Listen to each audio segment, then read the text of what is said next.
Halo para penikmat kultivasi ganda dimanapun kalian berada, apa kabarnya? Semoga kalian semua baik-baik saja ya.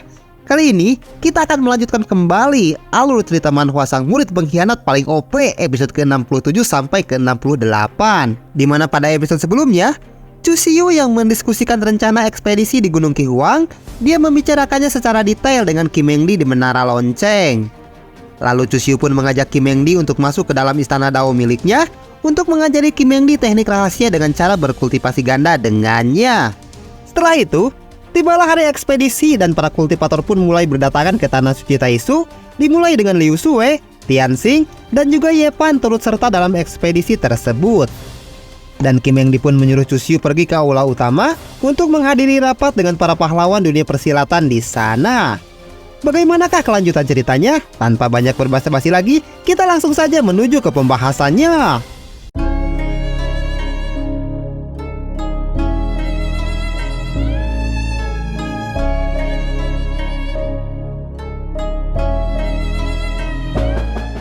Cerita berlanjut. Singkat cerita, setelah melakukan rapat yang cukup panjang, hari ekspedisi di Gunung Qihuang pun akhirnya tiba, di mana para kultivator dari ras manusia, klan demon, dan juga klan barbar datang ke sana untuk memperebutkan rahasia Dozimi yang merupakan rahasia legendaris dari zaman kuno, dan sekarang rahasia itu kembali muncul ke dunia. Di sana terlihat seorang demon yang menjadi pimpinan pada ekspedisi kali ini dari klan demon. Dia bilang, semuanya, rahasia Dozimi akan menjadi milik kita. Dan para bawahannya pun langsung bersorak-sorai setelah pimpinan mereka melakukan pidato yang sangat membakar semangat mereka semua.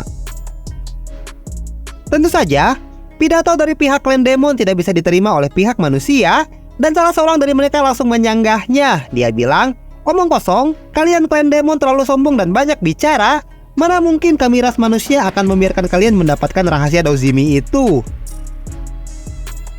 Sementara Chu Xiu, dia yang datang ke sana bersama gadis suci Peng You dan juga Ye Hongyu, tidak terpengaruh sama sekali dengan perselisihan yang terjadi antara orang-orang yang memperebutkan rahasia Dozimi itu.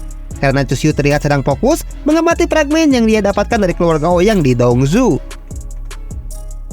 Sambil mengamati dengan seksama fragmen tersebut, Chu Xiu berkata di dalam hatinya, "Plakat batu giok ini diukir dengan kata bertarung, ini sangatlah berguna. Setelah aku datang ke tempat ini, aku merasakan perasaan yang aneh, tapi semua itu terjelaskan dengan informasi yang aku dapatkan dari plakat giok ini." Lalu Chu Xiu pun tersenyum dan kembali berkata di dalam hatinya, "Ini sangat menarik. Kalian semua datang ke tempat ini tanpa mengetahui apapun, sedangkan aku memiliki semua informasi yang dibutuhkan. Aku merasa kalau aku telah berlaku curang kepada kalian semua." Kemudian, batu prasasti besar yang ada di sana langsung mengeluarkan cahaya yang cukup terang karena jebakan yang ada di tempat itu aktif ketika terdapat banyak orang yang mendekati batu prasasti tersebut. Chu Xiu pun langsung turun dari perahu terbang miliknya dan mendekati batu prasasti itu yang merupakan sebuah portal yang terhubung ke dalam alam rahasia, dan di dalam sana terlihat banyak sekali golem yang menjaga tempat itu, sehingga Chu Xiu pun tertegun sejenak dan berkata di dalam hatinya, "Alam rahasianya telah terbuka, tapi di dalam sana terdapat begitu banyak golem yang menjaga tempat itu. Memang sekarang mereka tidak bergerak, tapi aku yakin jika ada seseorang yang berani mendekat, pasti mereka akan langsung menyerangnya."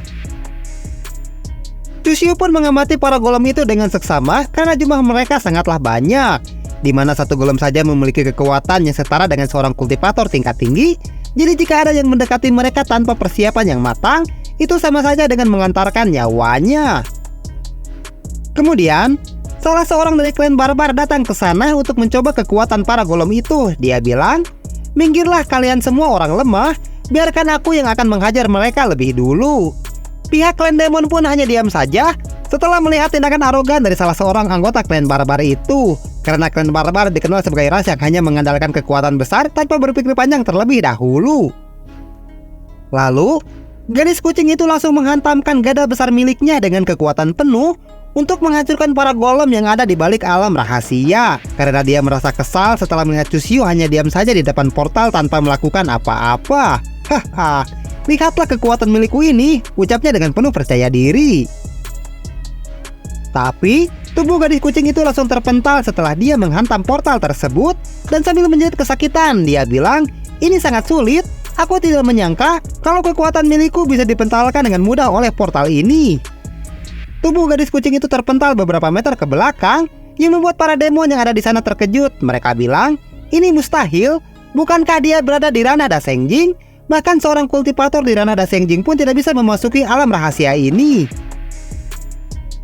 Melihat itu, Chusyu pun langsung berjalan dengan penuh percaya diri di tengah para demon. Dia bilang, seorang kultivator di ranah Dasengjing tidak bisa masuk ke sana. Itu pasti karena alam rahasia ini ditekan oleh kekuatan Dao yang besar, sehingga hanya kultivator yang berada di bawah ranah Dasengjing saja yang bisa memasukinya. Aku tidak dapat memahami alam rahasia ini, dan aku juga tidak mengetahui alam rahasia macam apa yang akan aku masuki sekarang.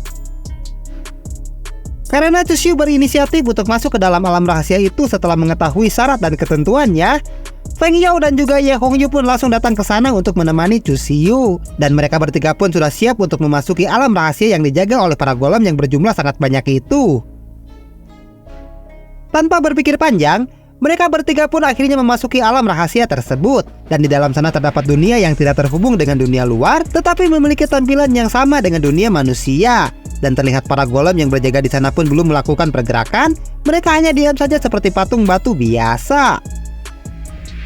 Tidak hanya Chusyu saja yang masuk ke dalam, karena para demon yang tingkat kultivasinya masih berada di alam kecil, mereka juga bisa masuk ke dalam. Dan Chusyu terlihat sedang mengamati keadaan di sana sambil berkata di dalam hatinya, ternyata memang benar, aku berhasil masuk ke dalam alam rahasia ini. Dugaanku tepat, kalau Dao besar menekan alam rahasia ini agar tidak bisa dimasuki oleh seorang kultivator tingkat tinggi. Kemudian Kim Meng Li menggunakan teknik telepati untuk berkomunikasi dengan Chusyu. Dia bilang, murid pengkhianat, kau tidak boleh mengekspos token giok milikmu karena klan demon dan juga klan barbar ada di sana. Aku mengerti, aku memiliki skrip rahasia dan aku juga sangat yakin dengan kecepatan pergerakan yang aku miliki ini tidak ada tandingannya di dunia. Jadi Master tidak perlu khawatir. Aku merasa alam rahasia ini sangat berbahaya, jadi aku menyarankan kepada para murid lain agar tidak ikut masuk ke dalam sini, ucap Chusyu. Kim Meng Li yang saat ini sedang berada di dunia luar, dia kembali berkata, kau tidak perlu memperingatkanku tentang hal itu. Aku akan mengatakan kepada semua murid kalau alam rahasia itu sangat berbahaya. Jadi hidup dan mati semua orang adalah takdir yang harus mereka tanggung sendiri. Dan aku akan membiarkan mereka untuk memilihnya sendiri tanpa ada paksaan dari pihak manapun. Kembali lagi ke alam rahasia, di mana para demon terlihat sangat bersemangat setelah mereka masuk ke dalam. Dan pemimpin mereka dalam ekspedisi kali ini, dia langsung menginstruksikan kepada para bawahannya untuk langsung menyerang para golem yang ada di sana. Dia bilang, semuanya, tunjukkan kepada semua orang kekuatan klan demon yang sebenarnya. Ayo kita hancurkan para boneka batu ini. Hancurkan mereka, ucap para bawahannya dengan penuh semangat. Merasakan ada hawa keberadaan asing yang mendekat ke arah mereka, salah seorang golem yang memiliki rambut putih dan pedang besar di tangannya, dia terlihat langsung bergerak dan matanya pun berubah menjadi berwarna merah, karena dia merasakan ancaman dari para demon yang sedang menerjang ke arahnya. Kemudian, si rambut putih pun langsung menerjang ke arah kawanan demon itu dan bersiap untuk melancarkan serangan menggunakan pedang besar miliknya. Sementara pemimpin klan demon, dia malah terlihat bersemangat dan bersiap untuk melancarkan serangan menggunakan palu besar yang dialiri oleh energi spiritual petir miliknya. Tapi, si rambut putih langsung melenyapkan mereka semua hanya dengan sekali ayunan pedangnya saja, dan terlihat tubuh pemimpin klan demon beserta para bawahannya langsung terpotong menjadi dua bagian, sehingga mereka semua langsung tewas seketika tanpa sempat melancarkan satu serangan pun ke arah si rambut putih. Setelah si rambut putih memulai pertempuran, para golem yang lainnya pun langsung aktif, dan terlihat tubuh mereka mulai bergerak serta mata mereka pun bersinar dengan terang dan siap untuk memulai pertempuran dengan skala besar. Tentu saja, para murid yang sudah terlanjur untuk masuk ke dalam sana, mereka terlihat sangat terkejut, dan orang yang berbaju biru pun berkata, sungguh tragedi yang sangat mengerikan. Jika aku mengetahuinya dari awal, kalau di alam rahasia ini terdapat monster kuat seperti mereka, tentu saja aku tidak akan mau datang ke tempat ini. Orang berbaju merah menambahkan, ini adalah alam rahasia terkutuk, kita semua hanya akan menjadi semut di hadapan mereka. Feng Yao juga merasa khawatir setelah melihat apa yang baru saja terjadi. Dia bilang, Yang Mulia Putra Suci, apa yang harus kita lakukan selanjutnya? Apakah ada cara lain yang bisa kita gunakan untuk menghadapi mereka? Chushyu yang merupakan Old Demon Chu, tentu saja dia tidak akan masuk ke dalam sana tanpa melakukan persiapan dengan baik. Dan dengan penuh percaya diri dia menjawab, dengan level mereka yang seperti ini, kita tidak akan bisa melewati mereka tanpa pertarungan. Jadi pilihan kita satu-satunya adalah menghadapi mereka secara langsung. Kemudian datang ke sana putra suci Yao Guang. Dia merasa khawatir dengan keselamatan Feng Yao dan berkata, "Gadis suci Feng Yao, ikutlah bersama kami. Karena kami memiliki lebih banyak orang daripada yang dikirim oleh pihak Tanah Suci Taisu. Jadi kau akan lebih merasa aman jika bersama kami." Chushyu pun langsung menoleh ke belakang sambil berkata di dalam hatinya, "Kenapa bocah rambut berbulu ini datang ke sini?" Tapi Feng Yao langsung menolak tawaran itu dan sambil memegang tangan Chushyu, dia bilang, "Terima kasih banyak atas tawaranmu putra suci Yao Guang. Aku telah memilih untuk datang bersama dengan putra suci Taisu, jadi aku tidak akan mengubah pendirianku dengan mudah." Mendengar hal itu, tentu saja putra suci Yao Guang merasa sangat kesal dan menatap Chushyu dengan penuh kebencian tanpa berkata apa-apa. Sementara itu di tempat yang tidak jauh dari mereka berada, ada sekumpulan orang dari klan barbar naga ilahi yang dipimpin oleh Seng Zimanlong. Dia bilang, "Aku sudah bosan mendengar hal ini. Kenapa kalian para manusia mengatakan omong kosong seperti cinta yang tidak berguna itu setelah sekian lama? Tidak ada gunanya jika kita terus berdiam diri di sini. Bagaimana kalau kita bekerja sama untuk menghadapi mereka?" Tanpa mendengar pendapat dari pihak manusia, Seng Zimanlong beserta para bawahannya langsung menerjang ke arah para golem. Dan Chushyu pun hanya mengamati tindakan mereka tanpa berkata apa-apa. Karena Chushyu tahu kalau klan barbar tidak suka mendengar pendapat dari orang lain, dia langsung menyetujui usulan itu dan mengajak orang-orang yang ikut bersamanya. Dia bilang, "Sekarang kita tidak memiliki pilihan lain, ayo kita bekerja sama dengan mereka untuk menghadapi para golem itu." Sementara si rambut putih, dia terlihat sudah siap menghadapi siapapun yang berani memasuki teritorial miliknya, dan hanya diam saja sambil menatap ke arah para kultivator dengan tatapan mata yang tajam. Kemudian, Chushyu langsung mengeluarkan teknik tubuh primordial suci kuno miliknya dan menerjang ke arah si rambut putih dengan tangan kosong. Sementara si rambut putih, dia langsung memasang kuda-kuda untuk melancarkan serangan balik ke arah Chushyu yang menerjang ke arahnya. Tapi hanya dengan satu serangan saja, Chushyu bisa menghancurkan tubuh si rambut putih beserta para bawahannya sampai berkeping-keping. Karena bagaimanapun juga, mereka hanyalah batu biasa yang bisa dikalahkan dengan mudah jika mengetahui titik kelemahannya. Melihat Chushyu berhasil mengalahkan gelombang pertama, Feng Yao pun langsung melakukan tugasnya sebagai support dengan sangat baik, di mana dia menggunakan teknik elemen es miliknya untuk menghentikan pergerakan dari para golem yang masih tersisa. Tentu saja Chushyu tidak menyia-nyiakan kesempatan itu dan langsung bersiap untuk melancarkan serangan berikutnya menggunakan pukulan dari teknik tubuh primordial suci kuno miliknya. Dan kembali hanya dengan sekali serangan saja, Chushyu berhasil menghancurkan tubuh para golem itu sampai berkeping-keping, karena tugas Chushyu menjadi lebih mudah setelah Feng Yao membantunya. Melihat kerjasama yang apik dari mereka berdua, Master Istana Yaoji pun senang melihatnya. Dia bilang, "Master Gunung Yunxia, lihatlah kerjasama yang baik antara Putra Suci Taisu dengan gadis suci kami. Tubuh suci kuno dan tubuh dao bawahan benar-benar sangat serasi." Kim Hengdi hanya diam saja dan tidak menjawab perkataan dari Master Istana Yaoji. Dia malah tersenyum dan berkata di dalam hatinya, "Murid pengkhianat ini memiliki beberapa kemampuan yang sangat baik, tapi semua itu bukanlah hasil didikan dariku." Kembali lagi ke medan pertempuran, Chushyu pun menanyakan keadaan Feng Yao setelah mengeluarkan begitu banyak energi spiritual. Dia bilang, "Feng Yao, bagaimana keadaanmu? Apakah kau masih bisa melanjutkan pertarungan ini?" Sambil tetap bersiaga dan melayang di udara, Feng Yao menjawab, "Aku baik-baik saja. Aku masih bisa melanjutkan pertarungan ini. Lenyapkan saja semua musuh yang tersisa. Biarkan aku yang melindungi para murid lainnya." Chushyu kembali berkata, "Baiklah kalau begitu, tapi ingatlah untuk menyimpan energi spiritual milikmu untuk berjaga-jaga jika klan barbar mengkhianati kita dengan melancarkan serangan diam-diam." Lalu Chushyu pun kembali menerjang ke arah para golem yang masih tersisa dengan penuh semangat. Dia bilang, "Hahaha, majulah kalian semua, aku akan menghancurkan kalian tanpa ampun." Melihat Chushyu yang terus berjuang melawan para golem itu sendirian, membuat para murid lainnya merasa sangat terharu. Dan sambil meneteskan air mata, mereka berkata di dalam hatinya, Yang Mulia Putra Suci tidak memikirkan dirinya sendiri yang mungkin saja akan terluka demi untuk membukakan jalan bagi kami. Pada awalnya aku merasa tidak puas karena dia terobsesi mengejar gelar Putra Suci Taisu. Sekarang akhirnya aku memahami kalau dia memang layak menyandang gelar itu. Aku berpikiran terlalu dangkal, ucap orang baju abu-abu di dalam hatinya sambil tidak kuat menahan air matanya.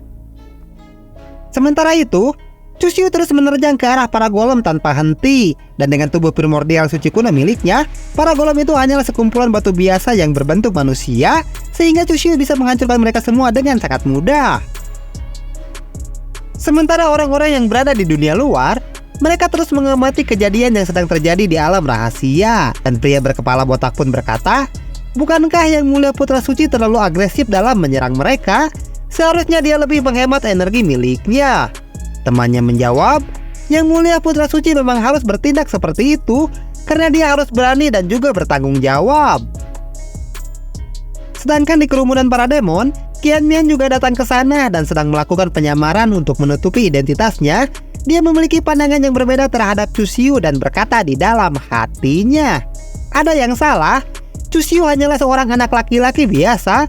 Seharusnya dia tidak memiliki semangat penuh pengorbanan seperti itu demi para murid lainnya.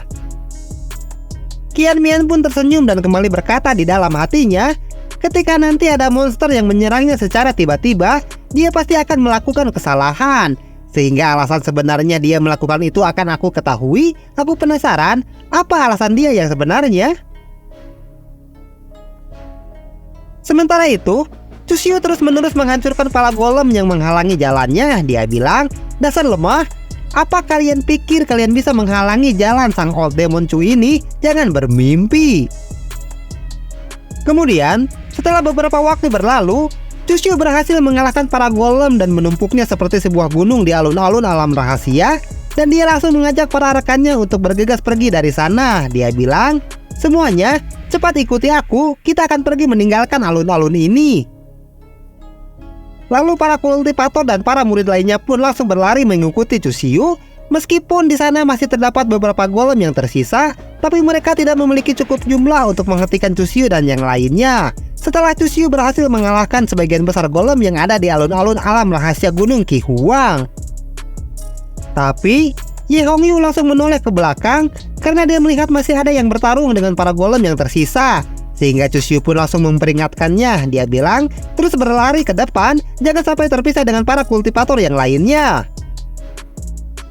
Lalu Chushyu pun menghentikan langkahnya untuk mengobati lengannya yang sedang terluka dan berkata di dalam hatinya, sayang sekali sekarang aku masih terluka. Aku harus menggunakan kata rahasia milikku terlebih dahulu untuk memulihkan kondisi tubuhku seperti semula.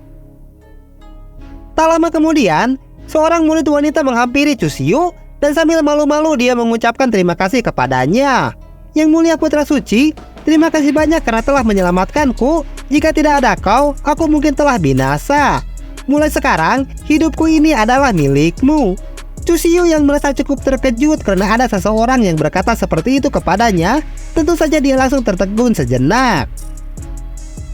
Dan setelah menyembuhkan kembali luka di tangannya, Chushyu pun berbalik dan menunjukkan kewibawaannya kepada murid wanita itu. Dia bilang, sama-sama, kau tidak perlu bertindak sejauh itu. Kita ini berasal dari perguruan yang sama, jadi sudah sewajarnya jika aku membantu para murid yang lainnya.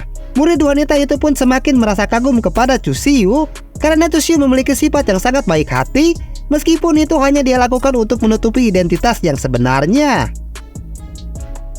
Sementara itu di belakang Chushyu, terlihat kelompok klan demon yang baru saja menyelesaikan pertempuran melawan para golem, sehingga mereka mendapatkan banyak luka di tubuh mereka, dan seorang demon berambut putih menoleh ke arah Chushyu yang sudah berada di depannya.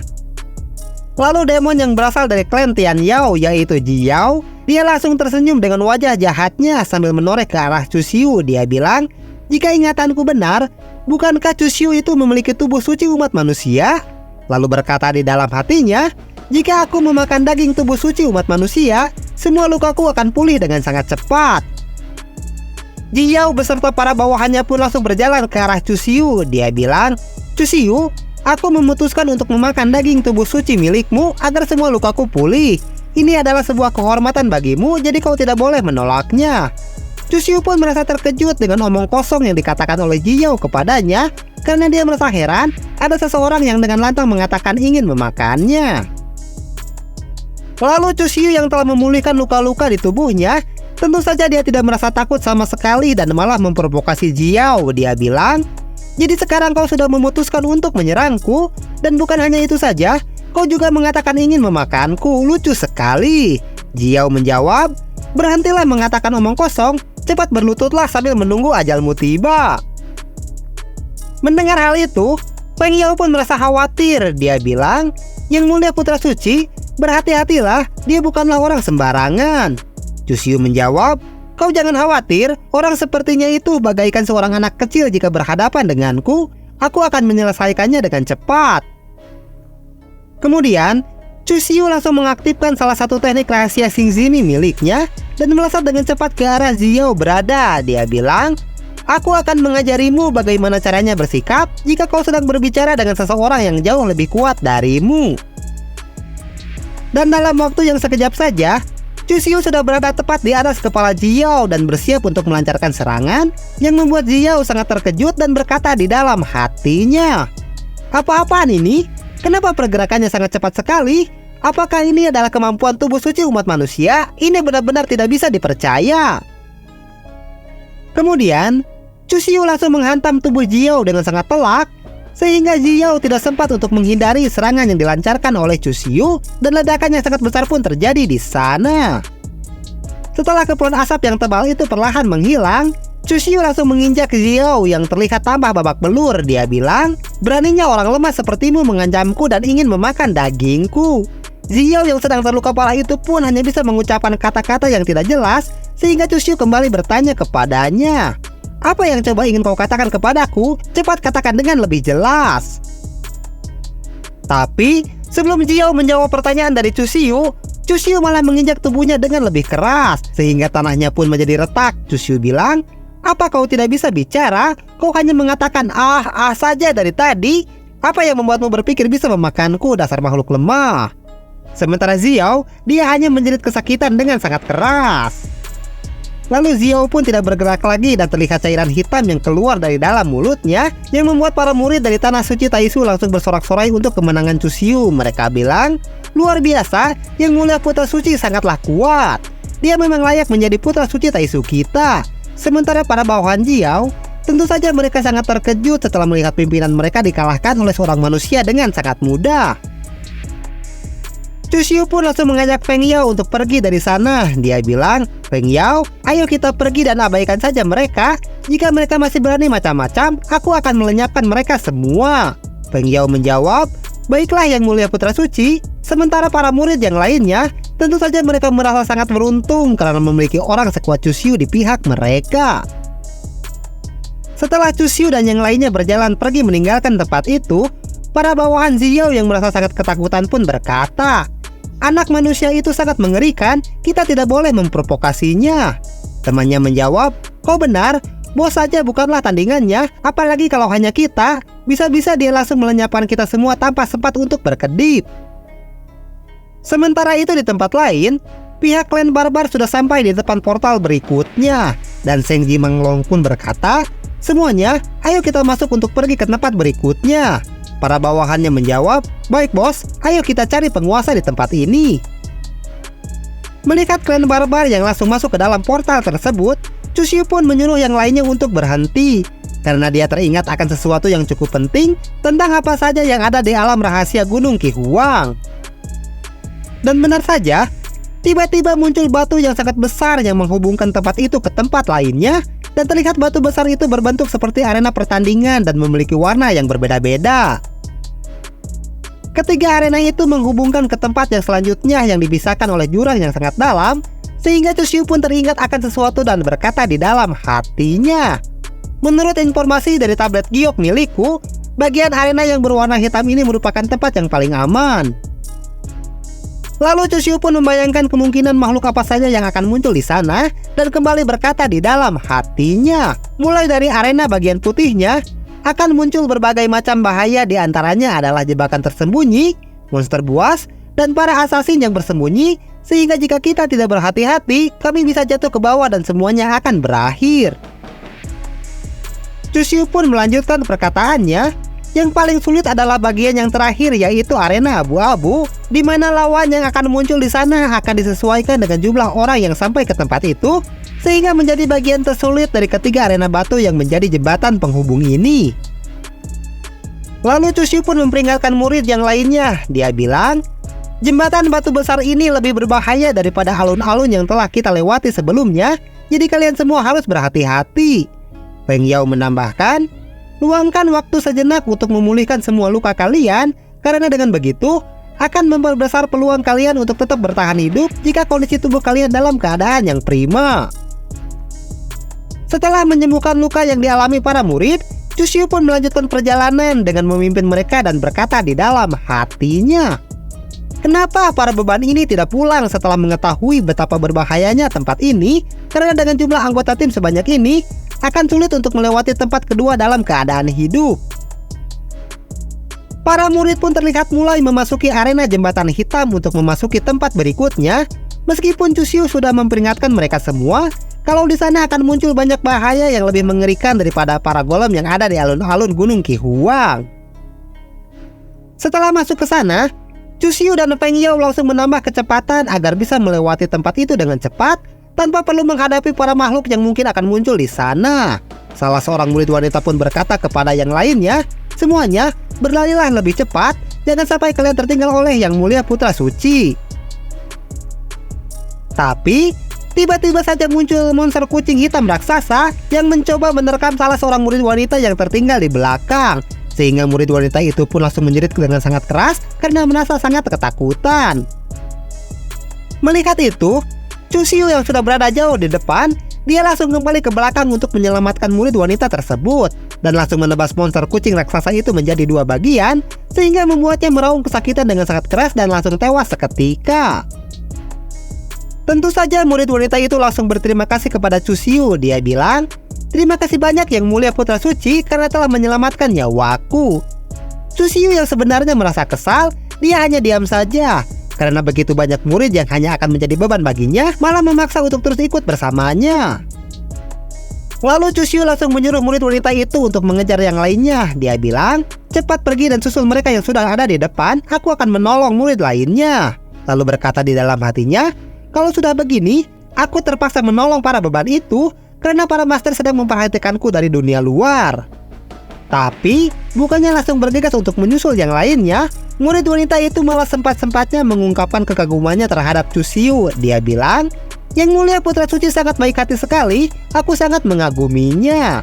Murid wanita lain yang sebelumnya pernah ditolong oleh Chusyu menambahkan, ini ketiga kalinya aku ditolong oleh Yang Mulia Putra Suci, aku benar-benar merasa sangat malu kepadanya. Sementara itu di belakang, terlihat seorang murid wanita yang juga akan dijadikan mangsa oleh monster kucing raksasa, sehingga dia langsung menjerit ketakutan dengan sangat keras.